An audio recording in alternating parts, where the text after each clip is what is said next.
अस्सलाम वालेकुम दोस्तों। आप देख रहे हैं फैक्ट्स एंड मिथ्स चैनल। हमारी इस दुनिया में बहुत सारी ऐसी मिस्ट्रीज रोनुमा हुई हैं जिनका राज आज तक किसी को नहीं मालूम हो सका। ऐसी ही दो मिस्ट्रीज के बारे में आज हम अपनी इस वीडियो में आपको बताएंगे। तो वीडियो शुरू करने से पहले आप इस चैनल को सब्सक्राइब कर दें और बेल आइकॉन पर क्लिक कर दें ताकि आपको हमारी लेटेस्ट वीडियोस मिल सकें। तो चलें दोस्तों, आज की वीडियो शुरू करते हैं। ये वाकया 1954 का है जो जापान के शहर टोक्यो के हनीडा एयरपोर्ट पर पेश आया। ये 1954 की एक दोपहर थी। सब कुछ मामूल के मुताबिक चल रहा था। एयरपोर्ट का अमला जब दूसरे लोगों के पासपोर्ट चेक कर रहा था तो अब एक शख्स ने अपना पासपोर्ट दिखाया। वो शख्स बज़ाहिर तो यूरोप का लगता था, लेकिन उसके पासपोर्ट पर मुल्क का नाम टोरेट लिखा हुआ था। जब उसे पूछा गया कि ये टोरेट कहाँ वाक़या है तो उसका कहना था ये यूरोप में ही मौजूद है और उसके पास मुख्तलिफ यूरोपीय ममालिक के पैसे भी मौजूद थे। लेकिन एयरपोर्ट का अमला परेशानी में था क्योंकि उन्हें अभी तक इस मुल्क के मुतल्लिक कुछ नहीं पता था। तो ये कैसे मुमकिन था कि कोई ऐसा मुल्क भी मौजूद हो।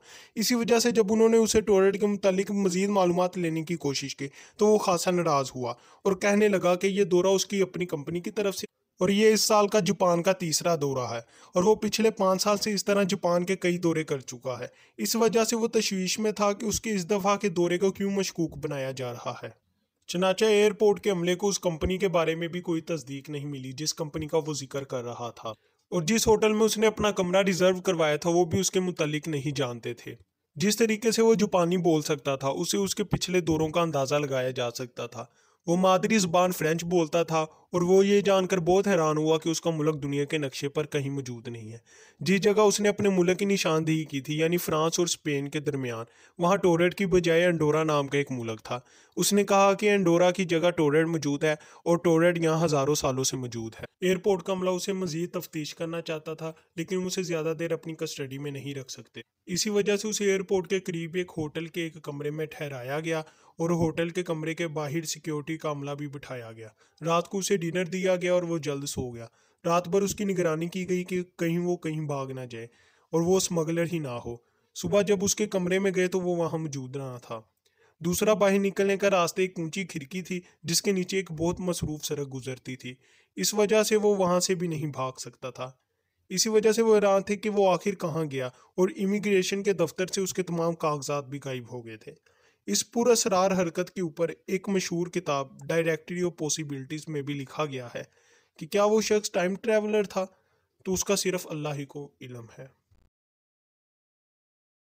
दूसरा वाक़या 1850 का है। सितंबर 1850 में एक पुरअसरार अजनबी जर्मनी के शहर लिबास के एक छोटे से गांव में फिर रहा था जो फ्रैंकफर्ट के करीब है। वो शख्स कहाँ से आया और कहाँ जाना चाहता था किसी को नहीं मालूम था। तहाँ वो टूटी फूटी जर्मन जुबान बोल रहा था और उसे वहाँ के हुकाम के पास ले जाया गया जो कि बहुत तजस्सुस में थे कि ये शख्स आखिर कहाँ का है और यहाँ क्या कर रहा है। जब चीफ मैजिस्ट्रेट ने उसे सवाल किया तो उसने बताया कि उसका नाम जोफर वॉरिन है और वो लेग्जेरिया नामी मुल्क से है और जो दुनिया के ऐसे हिस्से में वाक़ है जिस हिस्से का नाम सैक्रिया है। उसने बताया कि लेग्जेरिया नामी मुल्क यहाँ से सैकड़ों मील दूर है और रास्ते में बहुत से साहिल भी पड़ते हैं। इसके अलावा उसने एक और अजीब बात कही और वो ये कि इस दुनिया के 5 बड़े हिस्से हैं यानी उसके 5 बड़े आज़म हैं जिनके नाम उसने सैक्रिया, एफलर, एस्टर, ओसलर और यूपलर बताए। वुरन को कोई भी यूरोपियन जुबान ना बोलनी आती थी और ना ही समझ आती थी और वो टूटी फूटी जर्मन जुबान बोल रहा था। इसी वजह से हुकाम को उससे बात करते हुए खासी दुश्वारी पेश आई।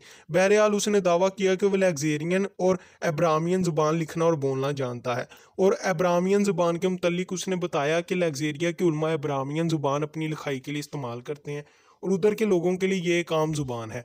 मजीद सवालात पर उसने बताया कि उसका मजहब ईसाइयत है और वो ईसाइयत के स्पैटियन फ़िरके से ताल्लुक़ रखता है, जो कि बज़ाहिर एक बहुत अजीब बात मालूम हुई क्योंकि ईसाई मजहब शुरू से अब तक कोई स्पैटियन फ़िरका ही नहीं पाया जाता। इसके मुतालिक उसने बताया कि उसका यहाँ आने का मकसद अपने बहुत देर से गुमशुदा भाई की तलाश करना था और उसने बताया कि रास्ते में उसको बहरी हादसा भी पेश आया।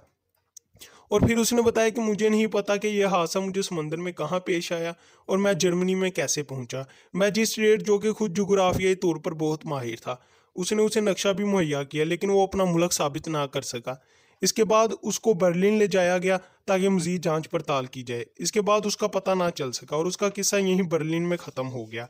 माहिरीन का कहना है कि वो जिन बड़े आज़मों का नाम लेता था, हो सकता है कि वो एफलर को अफ्रीका, एसलर को एशिया ओस्लर को ऑस्ट्रेलिया, यूपलर को यूरोप और सैक्रिया को साउथ अमेरिका कहना चाहता हूँ। लेकिन नॉर्थ अमेरिका के जैसा कोई बड़े आजम ना उसने बताया और ना ही वो उसके बारे में कुछ जानता था। इसके मुतालिक 1852 में जॉन टीम्स ने अपनी किताब एयर बुक ऑफ फैक्ट्स में भी लिखा और कहा कि हो सकता है कि ये शख्स टाइम ट्रैवलर हो और किसी दूसरी दुनिया से हो। वो शख्स कौन था और उसकी क्या हकीकत थी, इसका पता सिर्फ अल्लाह ही को है। उम्मीद है आपको वीडियो पसंद आई होगी, तो वीडियो को लाइक कर दें और हमारे चैनल को सब्सक्राइब करें और बेल आइकॉन पर क्लिक कर दें ताकि आपको नई आने वाली वीडियोस मिल सकें और आप इन वीडियो से मुस्तफ़ीद हो सकें।